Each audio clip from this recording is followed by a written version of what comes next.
Welcome to another episode of Same Page. I am Lenard and this is my lovely wife. Sarah Simagist. And today we're going to talk about being vulnerable in a relationship. Yes, we came up with that topic, and as we were discussing about the topic, one thing that we wanted to talk about is the fact that vulnerability itself is often seen as a sign of weakness when you're being vulnerable, but it's totally the opposite. It's actually a sign of strength because you're opening up to the person in order to maybe resolve an issue that's been eating you for a long period of time. So we'll talk about a little bit of how we've been vulnerable with each other and what are the things that we have done in order to keep that going, because it can go either way. When one person is vulnerable with the other, it can go very well where the person accepts it, or the other person can either take advantage of it without necessarily knowing, or criticize, and that's when the person who was being vulnerable no longer wants to do that, and they'll shut down. Yes. So when was one of the first times that you remember being vulnerable with me? The first time was we were still dating at the time, and it was right around my father's funeral. So I can't remember if it was before or after, but I believe it was before the actual funeral arrangements. And it was just one of those regular nights. Now, mind you, obviously my emotions were heightened during that whole period. But we were just lying in bed watching The Best Man 2. And then there was one scene where I believe it's a scene where either one of the main characters, like you find out she's having cancer, and then they're having this like family moment and whatnot, and I just started to the tears just came coming, and like I couldn't control myself. I'm not necessarily a big crier. I'm emotional, but definitely not a big crier. And for whatever reason, just the tears just started, and I guess it just made me reflect on my father and obviously the life that we've lived as a family and all that stuff. So it really touched something in my heart, which basically opened those floodgates. And then Sarah was there, and then she started crying too, so we both cried together. So that was the first time where I really felt comfortable being emotional and showing my emotions to Sarah.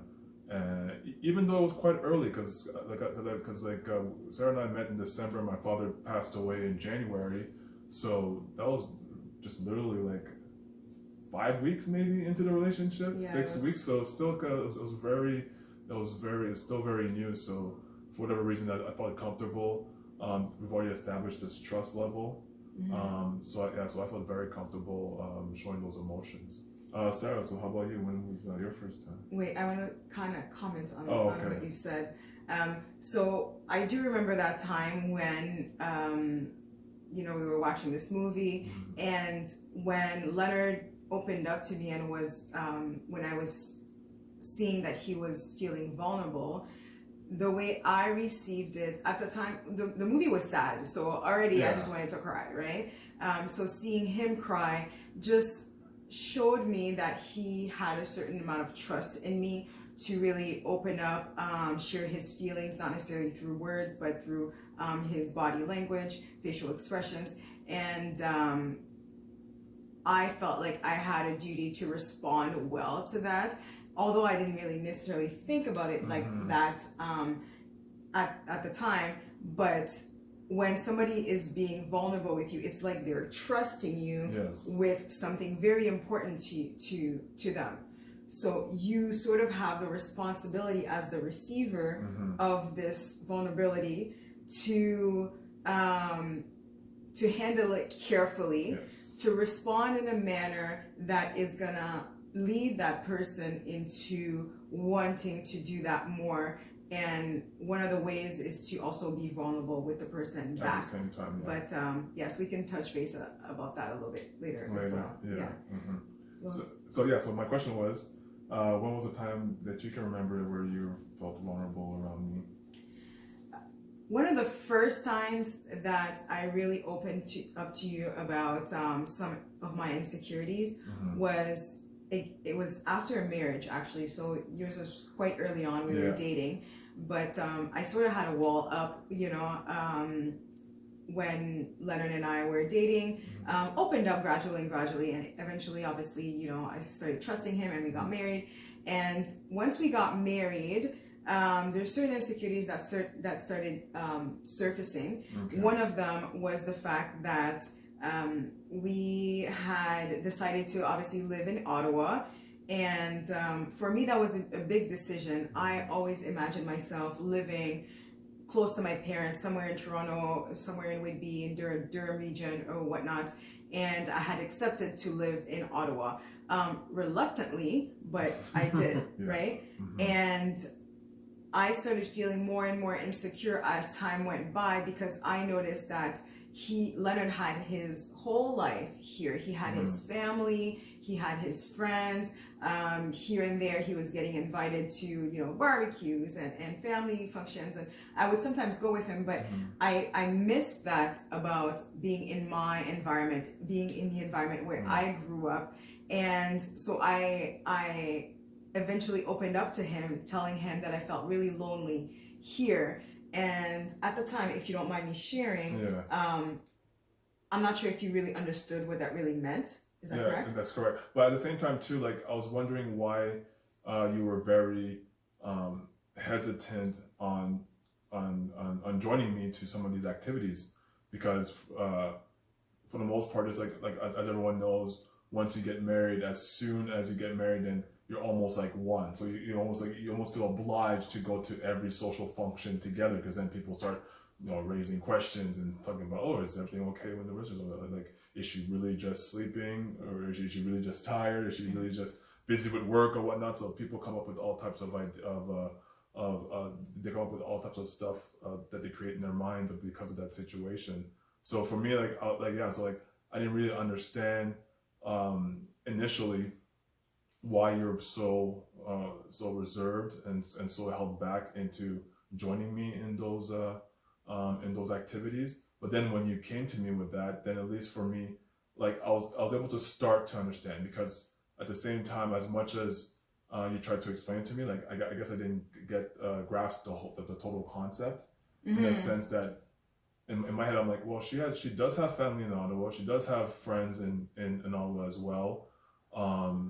Yes, we discussed maybe moving to Toronto initially, but like, I was under the impression that she felt pretty comfortable in Ottawa. Like I didn't think it was such a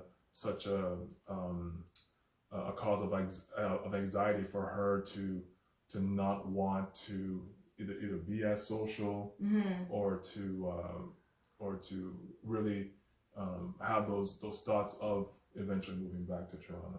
Right. And I think it was sort of me not having the right way to express how I felt. Initially, I was very resentful, and it was almost like, well, if I'm gonna be lonely, then for sure I'm gonna sort of like punish you by not always being with you, because I knew that you sort of wanted me to go to certain functions with you.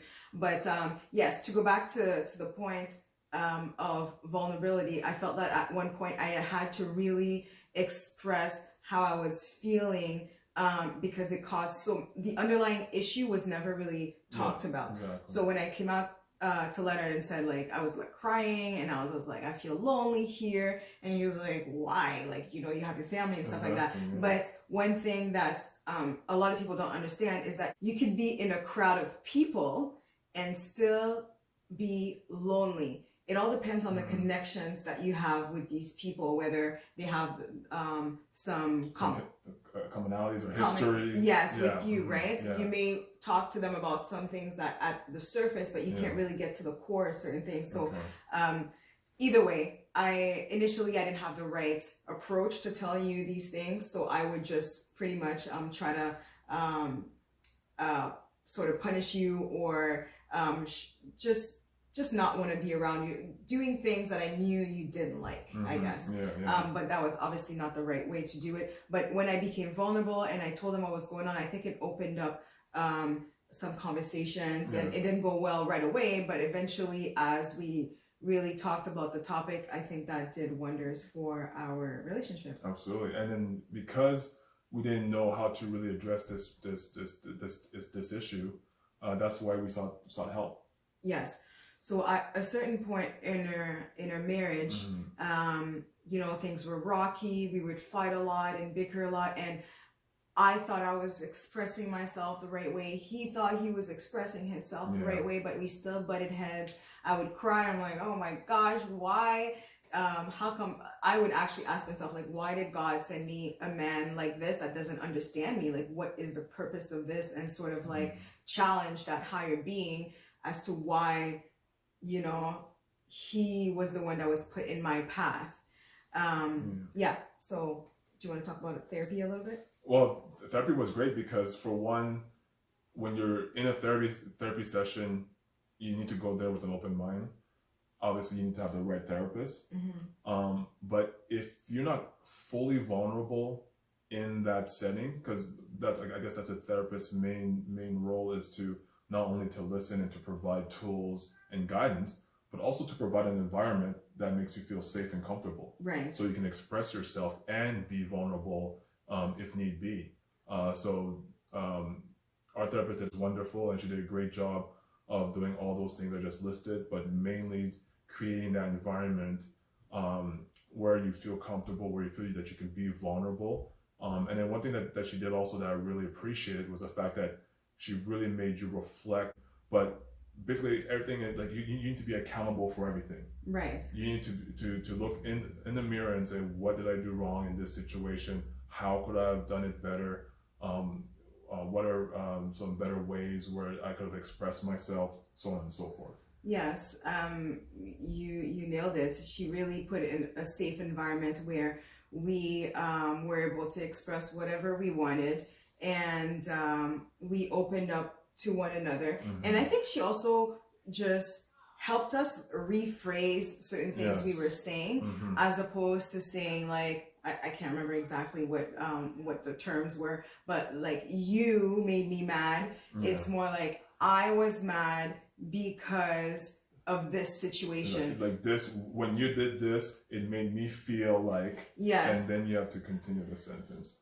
Because I think as soon as you start pointing fingers, you know, you made me this, then the person shuts down, and it becomes more like, well, you did this and you did that. It's not to blame anyone. It's to really find what was the issue, and it's more, instead of me against you, it's us against the problem. Yes. And I think that was wonderful. We had a few sessions with her, and even the strategies that she provided, we had taken notes and we were trying to use them. It's not always easy.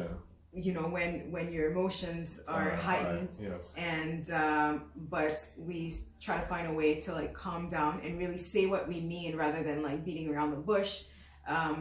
Yes, and I think being vulnerable in a relationship, as long as it's well received, even if sometimes the other person does not know what to say, it is best to just listen and to say, I'm listening to you. I thank you for sharing this with me.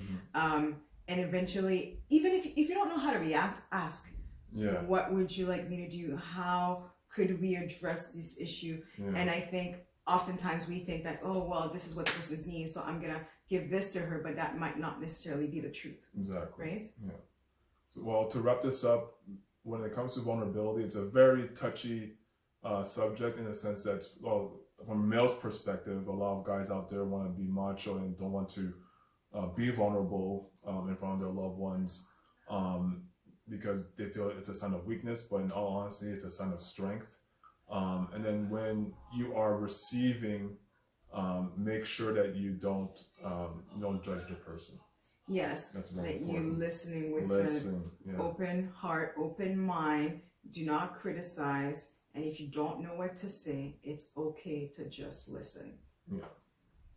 All right, that's a little tidbit on vulnerability and therapy. So until next time, thank you for watching, and don't forget to like, subscribe, and comment.